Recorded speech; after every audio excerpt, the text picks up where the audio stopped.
Hello everyone, সবাই কেমন আছো? খুব ভালো আছি। তো নতুন একটা ভিডিওতে সবাইকে ওয়েলকাম।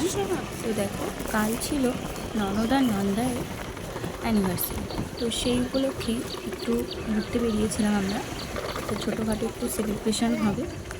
তো আমরা চলে গিয়েছিলাম জলেশ্বরে।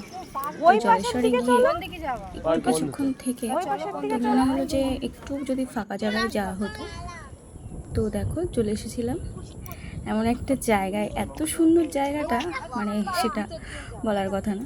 চারিদিক মাঠ, আর এত হাওয়া হচ্ছিল না ওখানে, ভীষণ হাওয়া হচ্ছিল।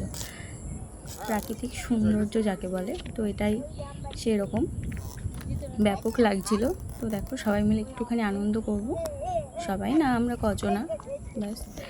তো ওর ভাই একটা কেক এনেছিল দিদি জানুর জন্য, যেহেতু জানতো না, জানুকে সারপ্রাইজ দেওয়ার জন্য সেটা ভাই খুলছিল, খুলে ওটাকে সেট করছিল। তো আনন্দ হচ্ছিল না, কি বলবো। তো দেখতে থাকো তোমরা। জায়গাটা এত সুন্দর হচ্ছিল, আর এত গরমের মধ্যে এরকম হাওয়া থাকলে না, আর আর এসিরও প্রয়োজন হবে না। মানে ওখানে একটুখানি যদি বসে থাকি না, এমনি মনে হচ্ছিল যেন জাস্ট বুঝে আসছিল। এত সুন্দর লাগছিল।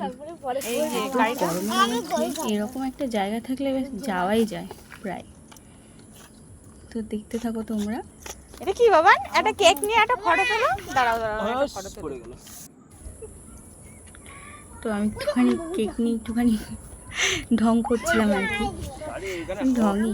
বিশাল হাওয়া। তো ওরা কেকটা দিদিয়া জানাবো কিন্তু ভীষণ খুশি ছিল, বিশেষ করে জানাবো, যেহেতু সে জানতো না যে দিদি এরকম একটা সারপ্রাইজ অ্যারেঞ্জ করেছে।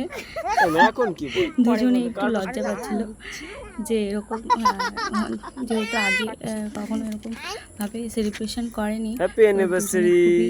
লজ্জা, হ্যাপি অ্যানিভার্সারি। তো কেকটা কেটে নিল দুজনে। একটু হাততালি দাও সবাই।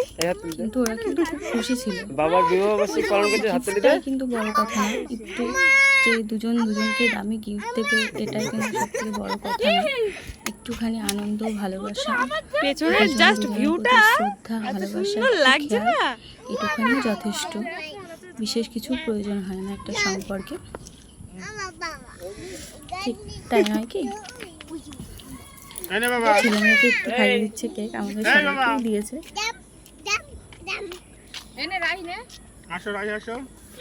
যাও যাও, ও আমার মেয়ের আশা করে লাভ নেই, ও খাবে না। এত সুন্দর, ও খাবে না। সবুজ আর সবুজ, এরকম জায়গায় কিন্তু যাওয়াই হয় না এখন।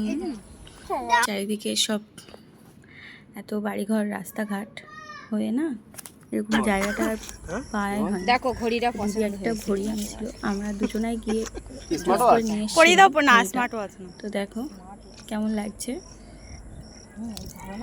কতটা খুশি বলো। ঘড়িটা পেয়ে কিন্তু ভীষণ খুশি, বলতে পারছি না মুখে, কতটা খুশি। মুখ থেকে বুঝতে কত বছর হলো বিয়ে হয়েছে? যে কতটা, মানে একটু লজ্জাও পাচ্ছে যে আনেনি। 14 বছর হয়ে গেল। হ্যাঁ, একটা শাড়ি দেখে এসছে, কিন্তু সমস্যার কারণে দিতে পারিনি। দেখো এখন 14 বছর কি সুন্দর কাটিয়ে দিলে, আমরা কাটাতে পারবো 14 বছর? গিফটটাই যে দিতেই হবে এমন কোনো কথা নেই, খুশিটাই সব থেকে বড় কথা। যে আমি কিন্তু ভীষণ খুশি হয়েছে। আর ওদের এটা হচ্ছে 14 বছরের অ্যানিভার্সারি। তোমাদের কেমন লাগলো জানিও।